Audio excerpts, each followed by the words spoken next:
Welcome to Fireside Chats with Erin. I'm Erin Gowrlick, the President of the Canada Grains Council and your host. This podcast serves as a platform to explore grain sector priorities that reflect the Council's work here at home and around the world. Together, we will discuss issues and ideas with policymakers and industry influencers. Joining me today is Carlo Dade, Director of Trade and Trade Infrastructure with the Canada West Foundation. The Canada West Foundation is the only public policy think tank that focuses on issues that matter to the West. They provide policy solutions in 3 areas, including resources, environment and economy, skills, innovation and productivity, and of course, trade and trade infrastructure. Carlo is one of the country's leading voices on defending and advancing Western Canadian trade interests here in Canada and abroad. He leads the work on development of a national trade infrastructure plan and renewal of the nation's trade corridors. His research and advocacy are playing a critical role in achieving better trade agreements and drawing attention to the often neglected importance of the assets and systems critical to moving products to market. He has a reputation for developing creative solutions to some of the major challenges facing Canadian exporters and defending Canadian interests in trade with China and the US in particular. A frequent media commentator and writer, Carlo is a global expert on Pan-Pacific trade, including the Trans-Pacific Partnership and Pacific Alliance trade blocs, as well as on agricultural issues, including the right to repair. He provides thoughtful analysis on issues surrounding North American competitiveness and Canada-Mexico relations. As Director of Trade and Trade Infrastructure, Carlo has a long history in international public policy, including as a professional affiliate at the Johnson Shioma School of Public Policy at the University of Saskatchewan, as non-resident senior associate at the Center for Strategic and International Studies in Washington, D.C., as well as a member of the Mexican Council on Foreign Relations. Carlo, thank you for stopping by for a fireside chat. Thanks, Erin. In the summer, do we call these campfire chats? That's an excellent idea. I could transition outdoors in the summer. We'll give that some thought. We'll see how that goes. Great. Look, before we get into what I know is going to be a very thoughtful and timely discussion, I'd like to open with a few basic questions, if you would indulge me. Can I start by asking, for our listeners, what is trade infrastructure and why is it so important to Canada? Sure, that's a great question. It's always important to cover what seems obvious to those of us that have our heads buried in this every day. But trade infrastructure at Canada West, we define it as the assets and systems that move goods, people, money, and ideas to and from markets. So assets, this is what people think about first: bridges, roads, ports. The systems are information, institutions, the movement of knowledge between assets, the people that run the system, and even governments and regulation. So the combination of all those factors together is what we refer to as trade infrastructure. And it's not just goods. Trade and services are moving people. So tourism would rely on a different set of assets or a similar set of assets. Information is also critical. So you think about those factors of production that go into trade, and the assets, the physical things, and then the people, knowledge, and communications and other systems that enable those assets to actually move those things. There you go. Thanks, Carlo. And this is one of the reasons why I'm really excited to talk to you today, because this is obviously a critically important system for Canada's export-dependent agriculture sector. In 2022, you co-authored a report on this topic for the Canada West Foundation entitled "From Shovel-Ready to Shovel-Worthy: The Path to National Trade Infrastructure, the Path to a National Trade Infrastructure Plan for the Next Generation of Economic Growth." Can you speak to the title of this report? What does it mean to be shovel-worthy versus shovel-ready? Sure. Well, quickly to set this up, in Canada, trade is responsible for 2 out of every $3 we earn as a nation. So 66%, give or take, of our GDP comes from moving goods in and out of the country. That's a figure that's close to 3 times higher than for the US, and half again as much as for Australia. So moving these goods is critically important. But most people don't think about this because 80% of the labor force in Canada works in services, broadcast, retail, healthcare, education, financial services. So the vast majority of the public really doesn't see this on a day-to-day basis. Yet those of us who study agriculture, who work in commodities, realize this. So that's just a setup, because a lot of folks outside, the listeners, your neighbors or your extended family won't realize how important this is. So the shovel ready to shovel worthy. Obviously, the importance of having the ability to move goods to and from markets isn't lost on government, and it isn't lost on other elected officials, and it isn't lost on the private sector. Yet our response to this has been very piecemeal and idiosyncratic. We tend to treat it as a game of whack-a-mole. What problem just popped up? Labor strike at the port, flood someplace, farmers not being able to move grain. We tend to think of this as almost isolated incidents. And for politicians, nothing's better than an isolated incident to get on top of, get a photo taken, cutting a ribbon of a project, or announcing that our government will see that this rail strike stops tomorrow. The usual. But what we have, in fact, as we alluded to with the earlier question, is a system, a national integrated system of assets and systems. If I'm moving forestry products, I'm using the same system that someone producing widgets in Winnipeg is using to move their widgets. So the different products that move bump into each other, the different assets are linked together, and you really have to have a whole system view to properly manage the system, to keep all goods flowing, to not to bleep over one set of producers using it just to solve a problem for someone else. So the shovel ready is our current approach, whack-a-mole. What do we fund right now? What's the current problem? The shovel worthy is an approach that understands the entire system and how, if I fix one problem, how will that affect other users? Will that create more problems? So shovel worthy speaks to investments that have a greater return on investment because they improve, or at the very least, do not do greater damage to the entire system. So those are shovel worthy, not just shovel ready. And we use it because politicians use the term all the time.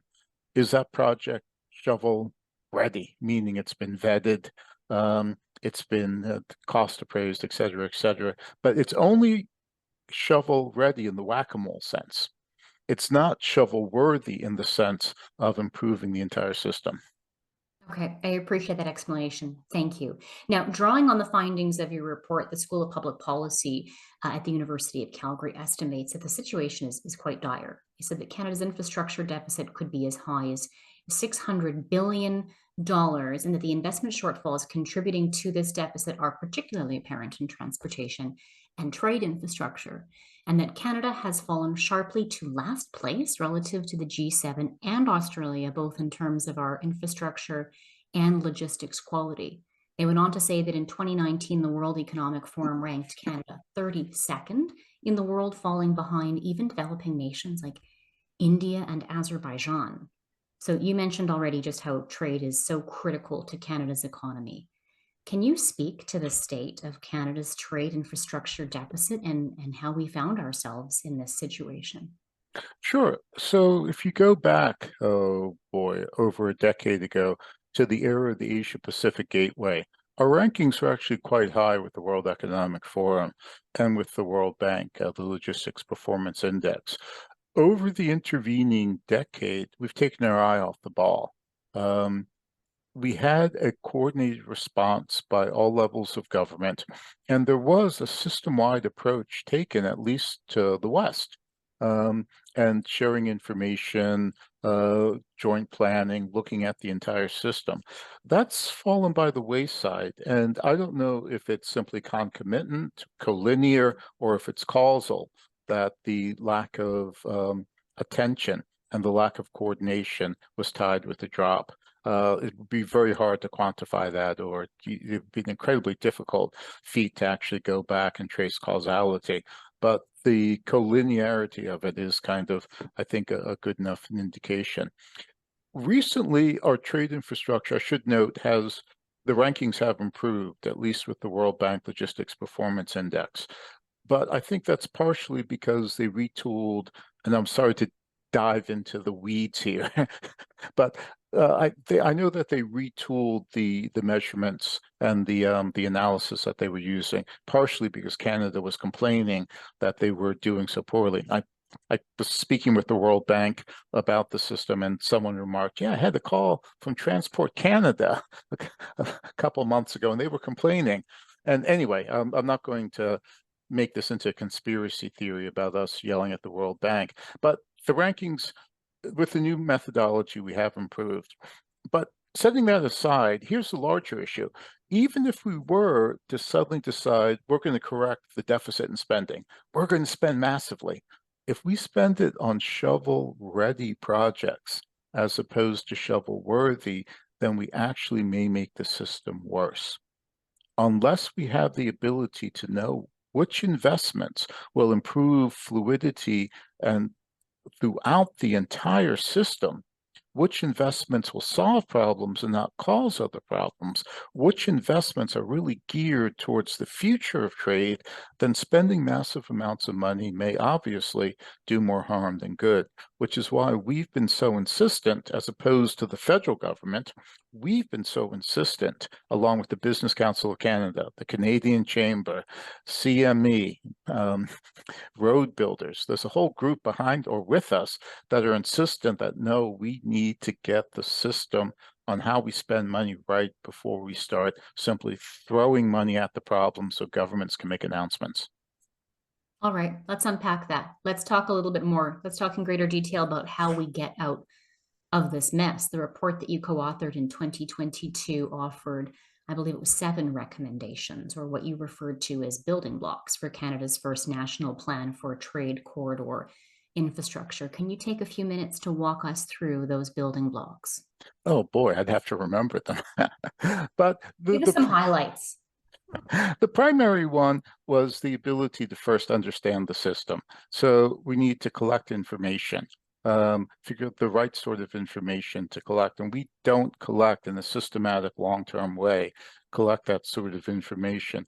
We need to set up a system where stakeholders, private sector, and again, we're not talking hospitals and public parks, we're talking assets that the private sector primarily owns, uses, or operates. So you need the private sector at the table to bring in this information and to help share in making decisions about how things are done. And then you need long-term plans. Infrastructure has life cycles that go 10, 30 years, and you need plans that go that far out. So those are, and then of course you need to communicate that you're doing this to foreign markets, markets that have grown distrustful of our ability to ever get our act together, to ever catch up with Australia, for instance. So those are some of the key steps. Those steps are being taken by the prairie provinces, but not by the federal government.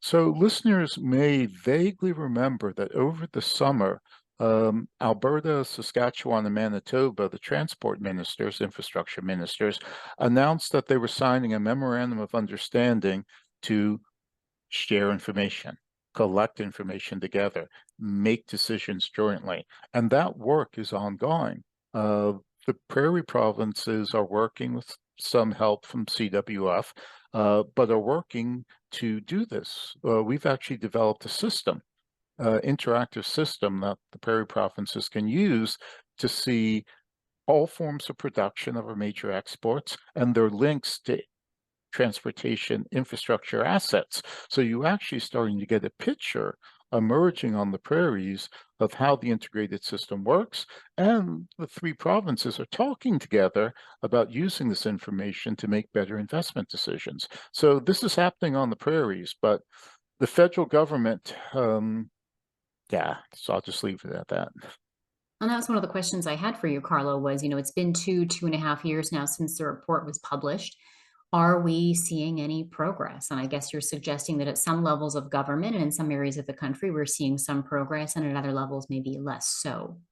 Yes. So the federal government, to their credit, did set up a supply chain task force, and they've moved a bunch of bureaucrats around to start collecting information. Um, but as I've said, shuffling bureaucrats on the deck of the Titanic isn't going to keep the ship afloat. You really need a wholesale rethink. The prairie provinces have started this, and they're way ahead. So on the prairies, we have a model that the rest of the nation hopefully will one day pick up and adapt. But all of this has to be made permanent. We can't rely on the will of the government in power and then have another government come in and decide, well, no, that's the old government. We're not going to keep this. This has to be made permanent at the provincial level and at the federal level. But on the prairies, good on the prairie provinces, good on the governments that we have. And even in Manitoba, it's gone from a conservative government to an NDP government, and they're motoring ahead with the same idea. So I'm hopeful on the prairies, less so about Ottawa and the rest of the country. Okay, let's talk a little bit about Ottawa. I mean, you and I are sitting here together on the day when Minister Freeland has just announced her resignation from cabinet. Anything could happen in the days and weeks ahead. We know that we're at least a handful of months away from the next federal election. You've been out shopping this document and these recommendations around now for at least a couple of years. Can you give us some indication of what, if you've been having conversations with the Conservatives, what it might look like, for example, if the Conservatives form the next federal election? What would you anticipate the uptake might be for some of the recommendations that you've included in this plan, if that's the case next fall or sooner? I'd expect the tax to be axed, the homes to be whatever, and the crime to be discontinued or whatever. We haven't had any uptake. We've certainly presented it to the opposition. I think I've briefed every opposition critic on transportation, but their mind's set on winning the election. I don't know that they're looking beyond anything else. So I'm not optimistic. So I would say, yeah, it's not, yes, definitely, we're going to get the change. They're going to pick this up and run with it. I think their first year is set on those four acts, cut, stop, whatever that they're doing. I don't know that they've looked beyond. We've tried, but I'm not going to do that. It's your listeners that are going to do that. And I've been saying this for 2 years. Every time I speak to an agricultural group, you guys, when your MP comes home for the summer barbecue circuit, you've got to pull them aside and ask them about this. If they hear it from me, in one ear, out the other. But if they hear it, as Pierre Poilievre has said, when they go door knocking, if they hear it from constituents, then it registers. So if this doesn't get in, it's because they're not hearing it from farmers, and they assume that everything's okay, or that the issue is only the railroads, which it's always been. But we're never going to solve that issue unless we solve the deeper issues, and we're never going to solve that unless folks call up their MPs, stop them when they're giving the stump speech, and ask them about this. Again, 2 out of every $3 we earn, and if you're an ag, it's more than 2 out of every $3 you earn. It's your inputs. It's getting fertilizer and other things in. It's also getting your products out. So you folks have really got to take this message. It can't be us. And that's why I wanted to talk to you, because if this is going to be reflected in Canada Grains Council has put together a list of our, just ended up being our top 10 grain sector policy priorities going into 2025, and those won't surprise most individuals. This is reflected in that document, and so I wanted to give our listeners a bit of a primer in terms of what they ought to be thinking about going into 2025 on this very important topic on the eve of the next federal election. Oh, So yeah. And so on that point, it can't be the same old argument about yelling at the railroads. You've been doing that. Your grandparents were doing that, and you've had intervention by the federal government, and yet here we are still waging the same fight. If you don't want to play the game of whack-a-mole, you want to pull the plug on the game. And so if you keep going after the same small ball complaints, and not small ball if you can't get your crops out and you lose your farm, but you get the idea. If you keep focusing on that and not looking at the systemic view, you're always going to be fighting the same battle. This is a chance to really get to the root and help to solve our problems on a more permanent scale. And we've seen the consequences of what happens if we don't, because we continue to slip with respect to how other jurisdictions are making improvements in this space. So thank you for that, Carlo. I'm going to shift gears. Does that work for you? I want to Sure. talk a bit about your recent trip to China. You've just been back now for even a week. Yeah, about a week. I was fortunate. The Chinese government had me over for about 9, 10 days. Um, I was there for a conference that they do, but then they were also kind enough to set up high-level meetings with government officials, think tanks, free trade zones, the type of stuff you only get, type of access you only get. Certainly not from our embassy, and and certainly not these days. But yeah, it was really insightful. We spent a lot of time talking about ag.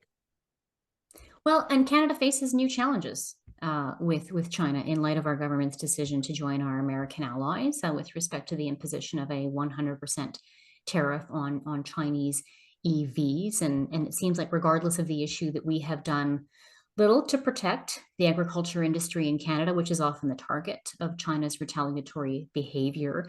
And so going into 2025, is Canada increasingly exposed to these sorts of threats in your view, both from China, but maybe also in other key markets like the one just south of the border from us?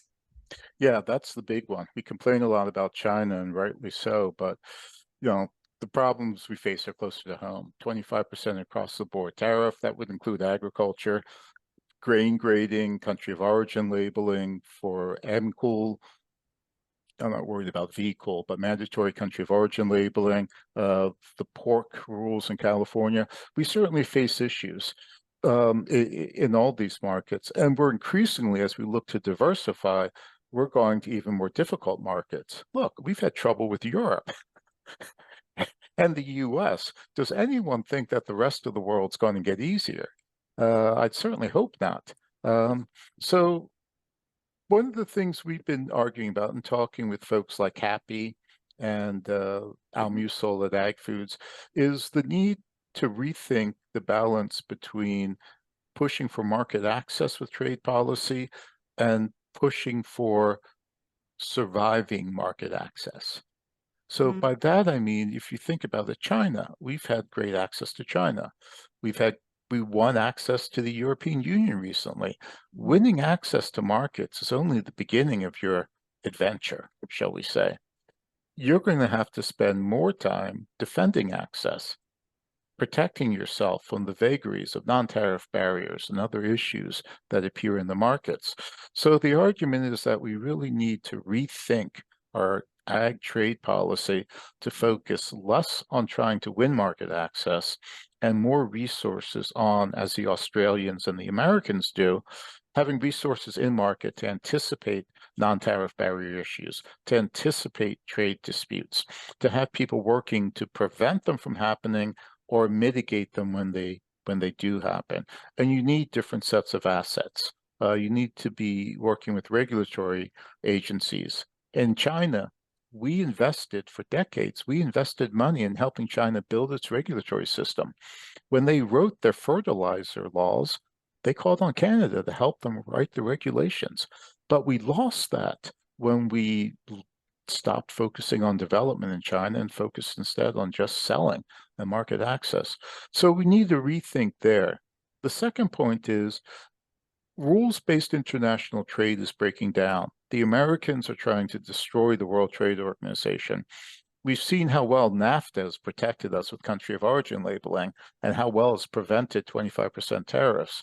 We can't rely on rules and institutions to protect us.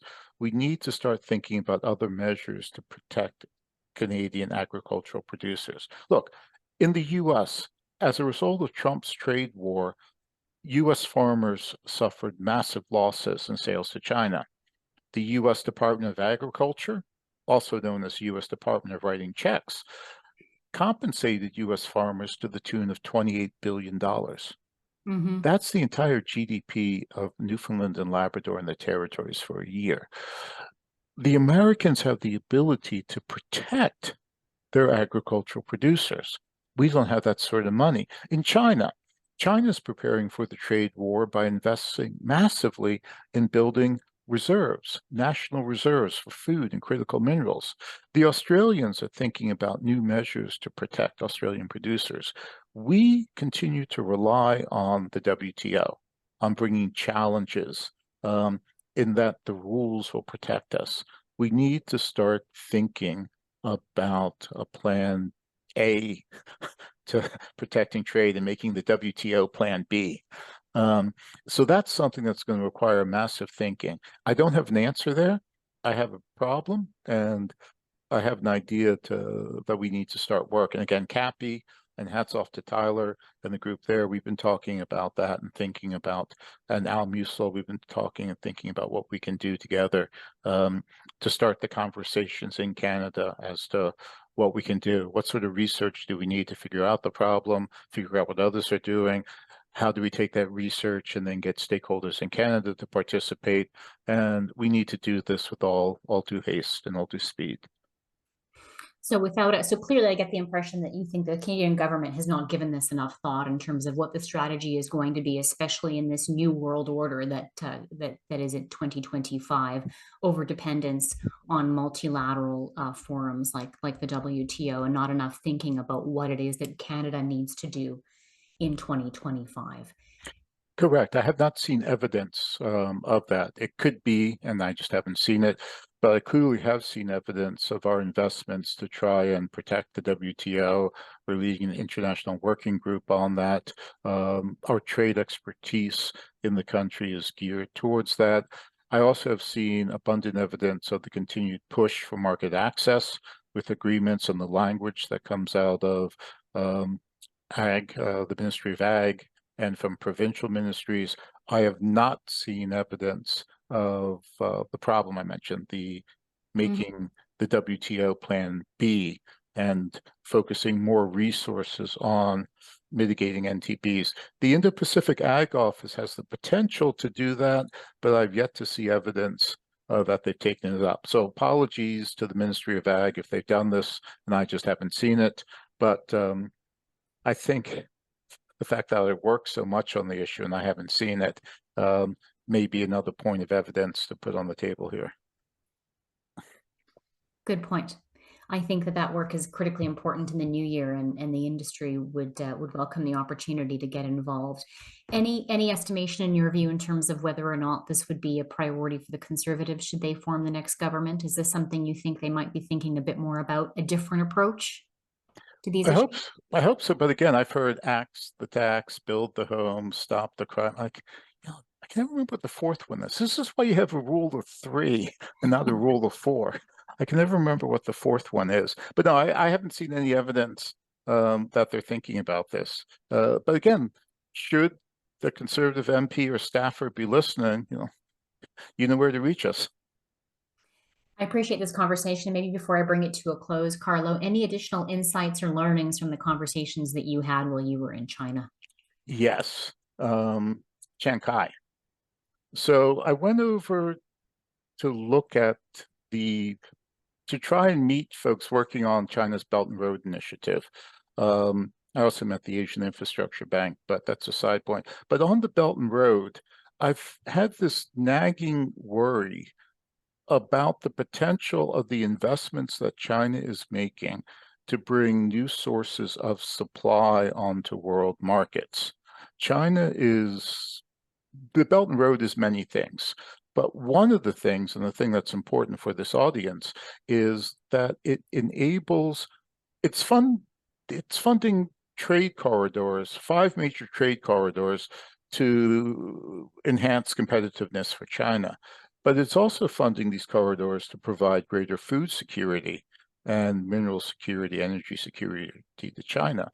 It's not just about bringing products to China, it's about bringing products onto the world market.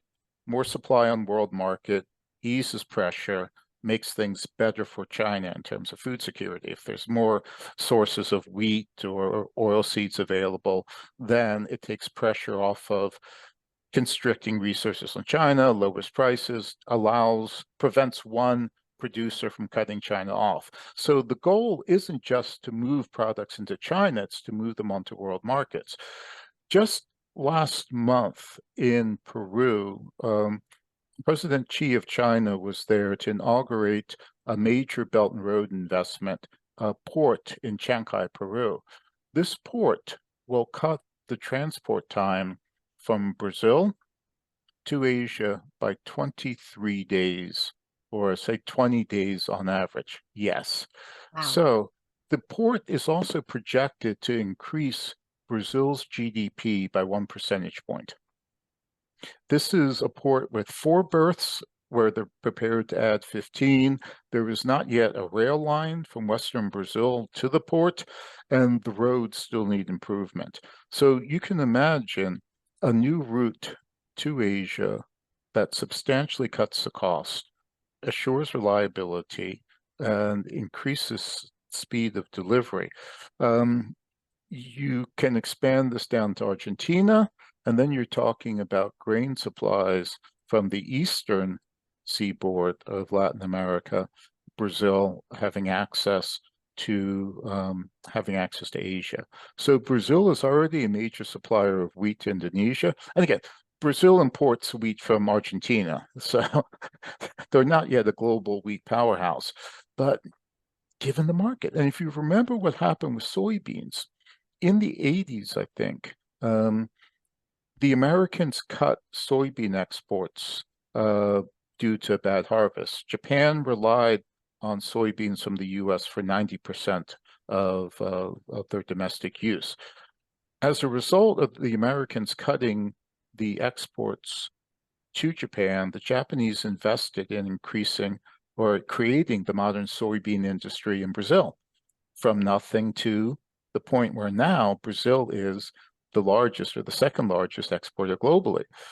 You have a similar phenomenon, I think, occurring with the Belt and Road and the Chinese money going into Latin America. So we're so worried about the direct competition with China, China with non-tariff barriers, China as a political threat, the military threat, that we've ignored what may be the real reason for concern. And this isn't China, some evil mastermind trying to do us in.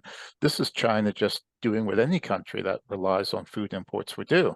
Try and increase supply, try and diversify, the same thing that we're trying to do. But an inadvertent result of that, and you see this with the port of Chancay, is the potential to open up massive imports. And it's not just Latin America, Kazakhstan, the Black Sea.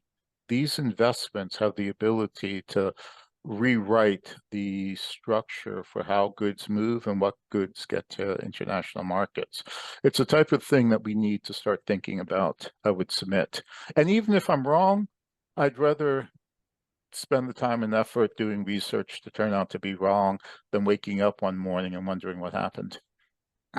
Yeah. I mean, Canada has really got to get its act together, or it seems we're going to fall even further behind than where we already are, given some of what's happening in other jurisdictions. It's remarkable.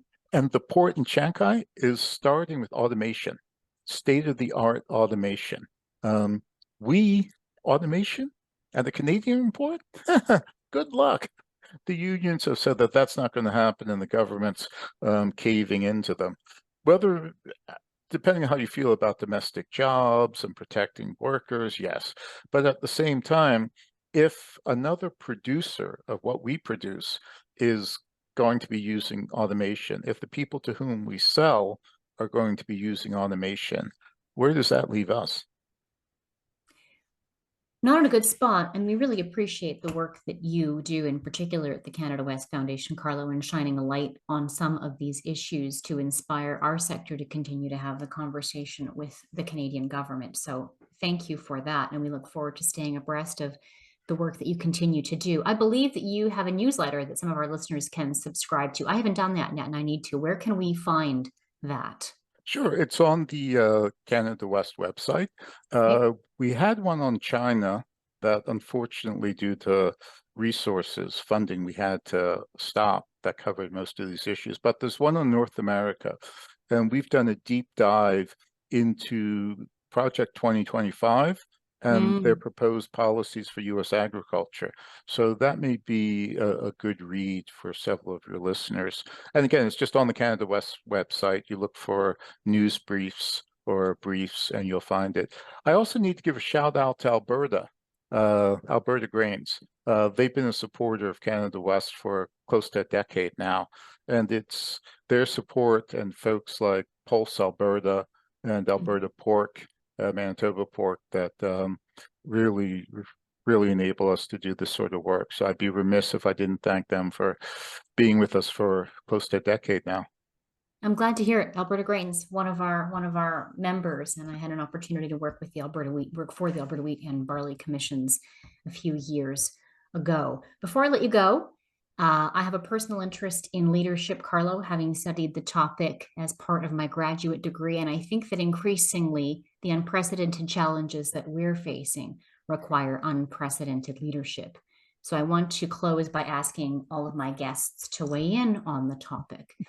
And rather than asking you to speak specifically to your experience as a leader, I want to ask you to weigh in as one of Canada's foremost thought leaders. It feels increasingly like as a country we're a little lost, that maybe Canada is facing a bit of an identity crisis. If you agree with that sentiment, what's the leadership opportunity now for Canada? Yeah, I do agree with that. And thanks for not asking for my experience, because this is something I struggle with. Um, so for those people who are worrying, you know, we all struggle with this issue. But I think for Canada, look, you know, we've had an image of ourselves as global leaders, but we've never really, I would argue, put up the money and the resources, at least not since I've been in Canada. I came to Canada attracted by the opportunity to join a country that was working on innovative solutions to global ideas. I was tired of, I left the US to come to Canada. And part of the reason was I thought Canada had a better approach, a unique position, not being a global hegemon, to addressing these issues in ways that resonated with the rest of the world. But what I've seen since I've been here is the depth of innovation and creativity. We've become a country that's averse to taking risk. No project the government ever funds can fail. Um, New ideas, creative solutions come to Canada to die.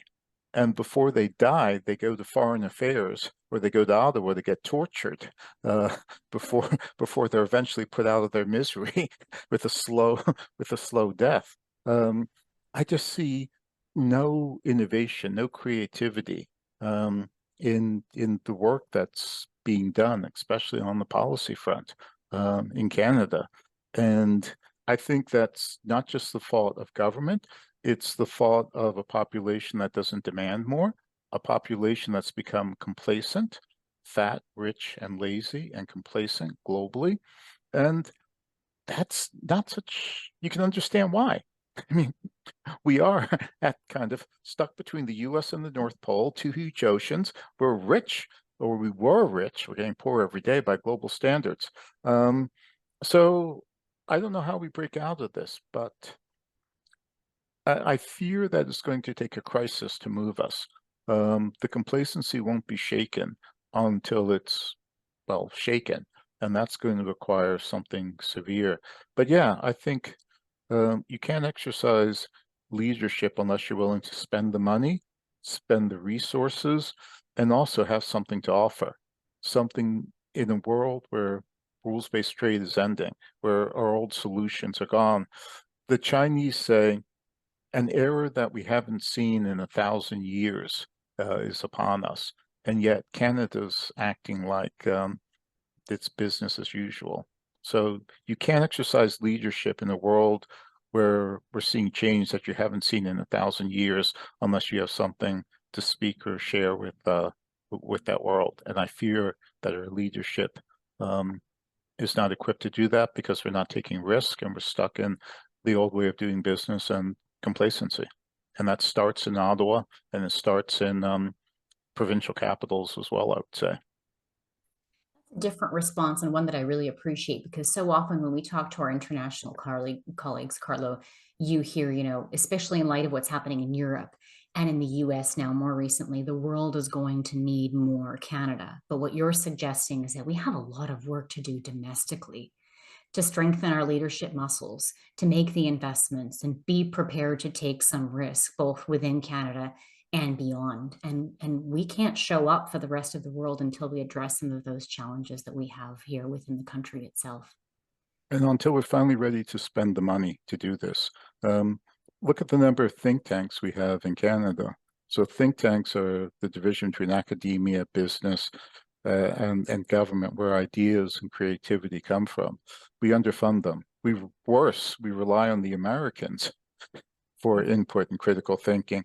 So we're also seen as simply recycling American ideas. Our role as independent thinkers has also been diminished by what's happening with Donald Trump. We look like we're America's rhymes with witch, to put it frankly, and that was the impression I got in China. Folks understood our ties to the US. They understood the trade. They understand how close we are, and yet they're still taken, knowing all of that, they're still taken with how beholden we seem to be to the Americans. And we've surrendered some of our sovereignty for ideas, thinking, and I would argue creativity along with that, partially willingly and partially just by not funding our own thinking. It's cheaper to spend a dime in the US than it is to spend $1 in Canada to get Canadian thought. And that's on us. Well, we appreciate the work that you do, and we appreciate your thought leadership and the thought leadership of your colleagues at the Canada West Foundation. So thank you very much for taking the time to join us today, Carlo. Thanks. This was fun. I hope you found this episode as thought-provoking and inspiring as I did. Remember, these fireside chats are monthly, so mark your calendar. We will be back in the new year with another great conversation. Stay connected with us for more engaging discussions that delve into the heart of the grain industry. You can catch us on your favorite podcast platforms, including Spotify, Apple Music, and YouTube. Just search for Fireside Chats with Aaron and hit the subscribe button so that you never miss an episode. Until next time.